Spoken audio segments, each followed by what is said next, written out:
What's up, you guys? It's Max and we're back today with another main video, and this time on the coronavirus vaccine that I had about a week ago. Before we get started though, as per usual, I did pull a card from my affirmations deck today just so that I can give you guys some words of wisdom and words of encouragement to take on with you for the rest of the week. And this week, the card is happiness is my birthright, which means that happiness and joy isn't something you have to work hard to achieve. It is your birthright. It is something that you deserve as a human being. It's a fundamental thing for all humans, and it isn't something that you need and should work hard for. So just remember that on days or weeks or months where you're down, that happiness is your birthright. You deserve to be happy. You deserve to feel happiness. And happiness is something that you can have if you just take care of your mental health. So take this in however way it suits you. If it doesn't resonate with you the way I explained it, that's totally fine. You can just understand this and absorb this however way you feel like you need to absorb it. Or if you feel like it doesn't apply to you at all, that's totally fine. You can leave it at that.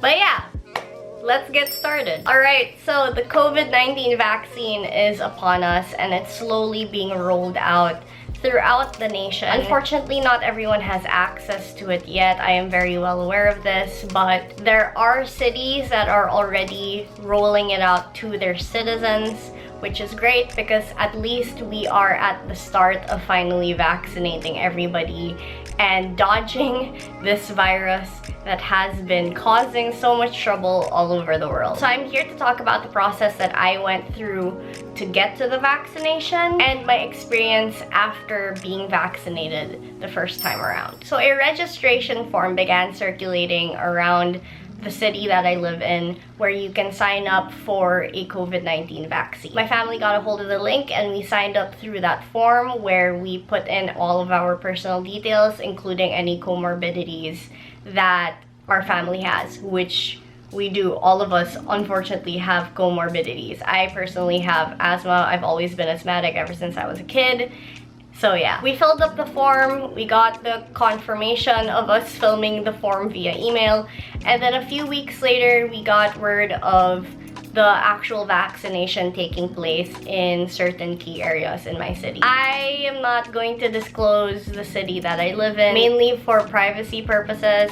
I want to keep it on the down low where I live, so obviously I'm not going to disclose that. But yeah, there are two key places in my city that started rolling out the vaccine for people who registered through the form, and we took part in it. If there are other ways to sign up for your own vaccine, I am unfortunately unaware of it at the moment. I don't know of any others. This is just the process that I went through. So next we're going into the day of the vaccine, and these are the things that you need to prepare for when you go to your key area where they are going to give you the vaccine, and you need to line up and all of that jazz. So the first very important thing is you have to have a full stomach.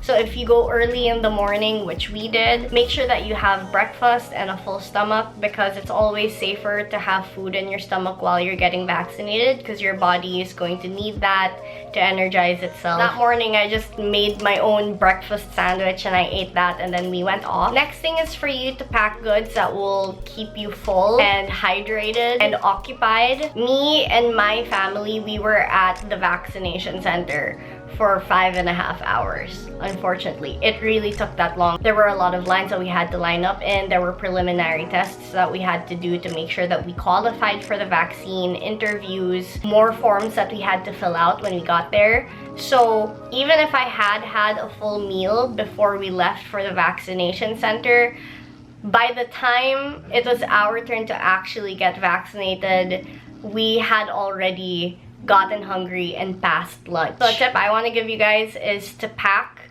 lunch. Magbaon kayo. I highly recommend that you bring baon that is easily consumable and not hard to eat. Unfortunately, the vaccination place was also pretty cramped.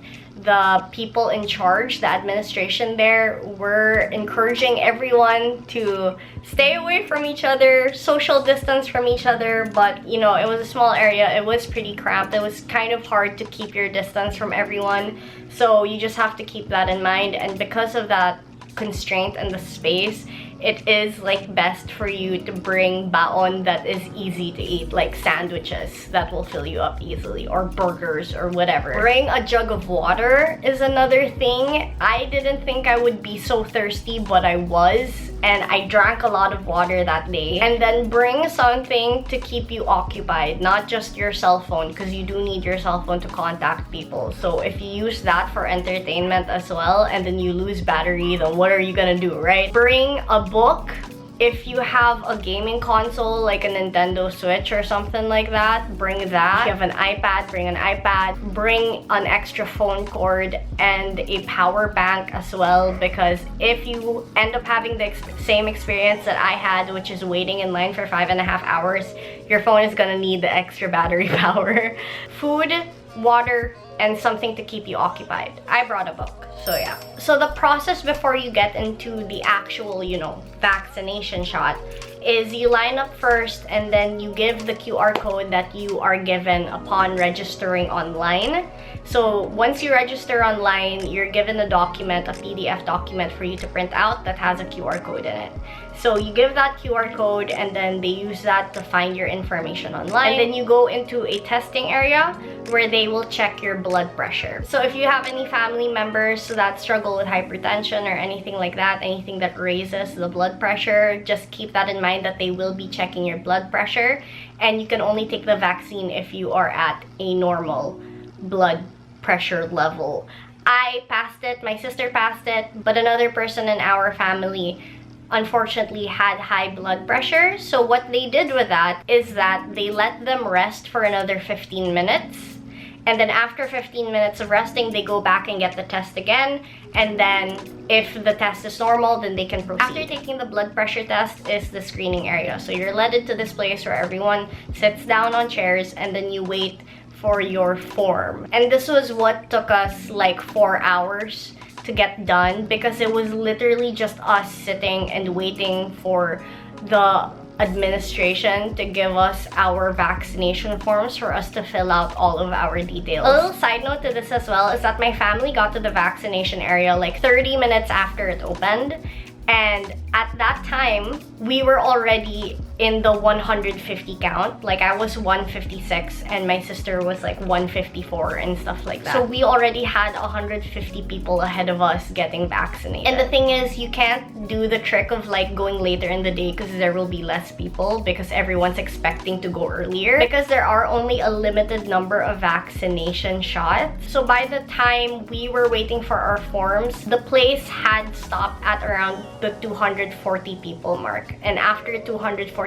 people, vaccination is done for the day, because those are all the shots that they had for that day. So it really is the early bird gets the worm. Even if you end up waiting 5.5 hours the way I did, it is best to get there early, because it's better that you get your slot for the shot and have to wait a long time than go late trying to get into a shorter line but end up not getting your shot at all. So yeah, just keep that in mind. So going back, we did end up waiting like 4 to 5 hours for just this form that we had to fill up with all of our details, go and check boxes on comorbidities again. But after we finally got that form, and let me tell you, it was a big ass relief when we got that form, we were finally able to get into the interview area, where basically you get a short time to do a one-on-one with one of the on-site doctors there, and they'll ask you questions about what comorbidities you have, and then they ask if you've been vaccinated recently for any other things like the flu or rabies or stuff like that. And then they of course ask if you've been in contact with anyone with COVID, if you've been near anyone with COVID, or if you yourself have had COVID in the past. I luckily checked no to all of those boxes,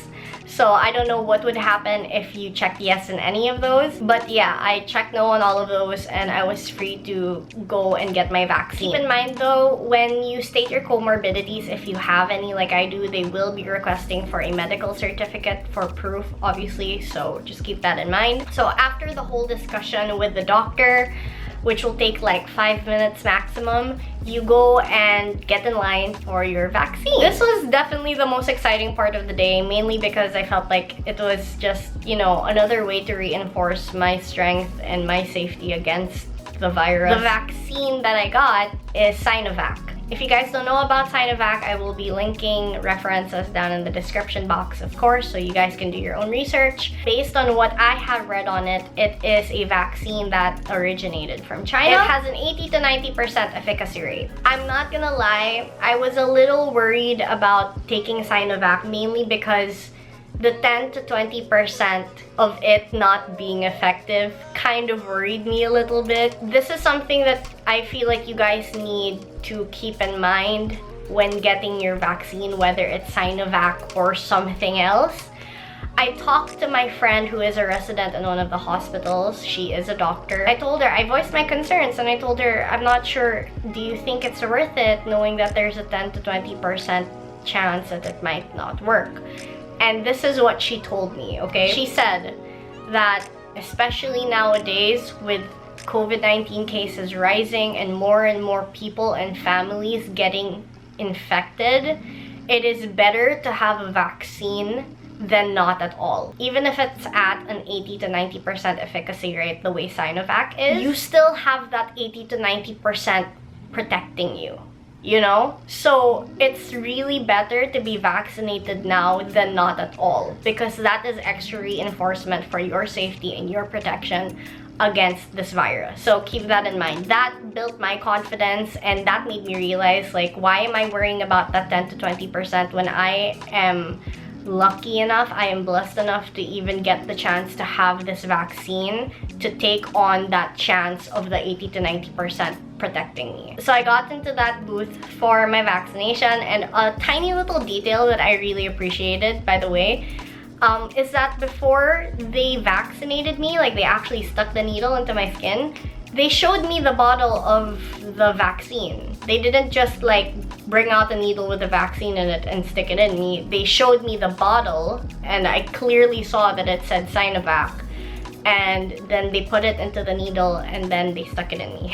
So yeah, I really appreciated that, because that just shows that, you know, you're not being duped or anything like this. I don't know if this matters to you guys, but when they put the needle in me, it hurt a lot more than I thought it would. It wasn't like, you know, painful, but it did pinch a lot harder than I thought it would, which shocked me a little bit. So what I did was I closed my eyes, I felt it go in, and then I took a deep breath and kind of focused on my breath. I mini meditated in my space just so that I could like distract myself from what was going on. The last step to the whole vaccination process is that they put you in a monitoring area, which is basically a bunch of chairs, and you sit on a chair and you wait for 15 minutes to see if there are any immediate adverse effects that happens to you after getting the vaccination in you. So it's just an extra precaution to make sure that you're not feeling any weird side effects immediately after being vaccinated.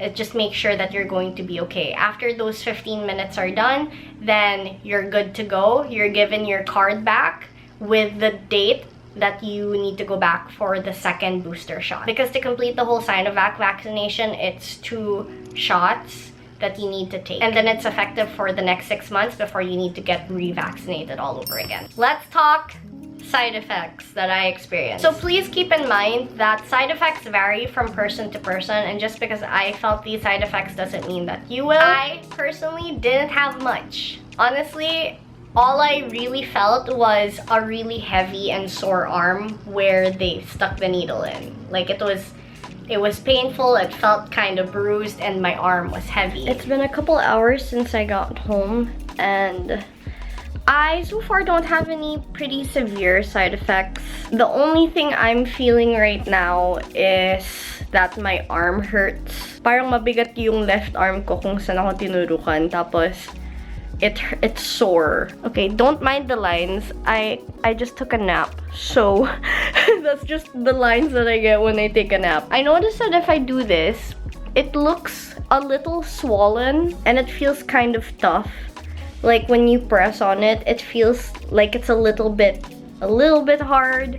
I don't know if you guys, it's kind of weird, but it's not anything concerning. It just looks like medyo namamaga siya and stuff like that. So far, no fever. I'm not getting chills. I'm not sweating or anything like that. We'll see. It's only been a couple hours, so maybe tonight it might take more effect, but so far so good. Just that my arm is sore, which is, you know, as to be expected naman. Same day, so gabi na. It's 9:45 p.m. A couple of hours ago, I started to feel a little warm, but I took my temperature like 3 times. I don't have a fever. It's just that when I touch my neck, it does feel really warm. So I think it might be causing my body to heat up a little bit. Maybe my body is trying to fight back the fever symptoms that can come up with vaccines. I don't know. But no fever pa rin. Just feeling warm temperature-wise. I just feel a little warm, but not feverish. I'm actually like 36.8, 36.9. So yeah, I'm okay naman. I talked to my parents about it, and my mom actually experienced a fever the night of her vaccine, but the next day she was okay na. So as a precaution, I am going to take a paracetamol para lang it helps lower my temperature and the warmth that I'm feeling. It helps regulate that and make me feel better, but still nothing major, just feeling a little warm. My arm's just sore and stuff like that. We'll see if anything else comes up in the next couple of weeks, but so far nothing major. So yeah, that was literally it for the most part. I think it's also important to note that after getting vaccinated, while you're waiting for that card and being monitored for any adverse side effects, the doctor that came out to give instructions on what to do if you experience more side effects later that day did say that if you experience any severe side effects or side effects that seem a little weird, they did have a hotline that you can call and talk to someone who is professionally trained who can guide you through it and give you advice. So that is another thing I really appreciated, that you know, you kind of have a lifeline that you can call if anything weird is happening and you don't know who else to talk to about it. I think that's pretty much it. That was the whole experience. I am good as new, and I'm going back for my second booster shot in May. So I will definitely be vlogging that for you guys, doing the whole monitoring myself and letting you guys know if I have any other side effects that happen on the second booster shot. But yeah, that was pretty much the entire process. Honestly, pretty easy. The only issue was that it took long. Yun lang talaga. Thank you guys so much for watching. I hope this video was able to provide you with any information that you were looking for with regards to getting vaccinated. If you were curious about it, I do hope that I was able to provide you guys with a clear look on what it was like for me getting vaccinated and stuff like that. So yeah, I hope I was able to help. Thank you guys so much for watching. I love you all. If you're not already subscribed to my channel, please subscribe. I would really appreciate it, and I promise you will not regret it. I also have a Shop My Closet page where you can buy my old clothes that I'm selling because they deserve a second chance. And I also sell 90s denim pouches and tote bags that I hand make myself from scratch with my sewing machine. So you can buy my merch. You can also join the PYT Community, which is an exclusive private group for all my subscribers where you can get support and interaction from me. It's a lot of interactive threads and events that I hold for everyone who joins. It's a lot of fun. And lastly, if you want to support me and my channel, I do have my own coffee page where you can donate some money to me. Although, of course, not necessary. It's just there in case you suddenly feel like being a hardcore supporter. My camera died, so I gotta go. I'm sorry. I love you guys. Bye. Mwah.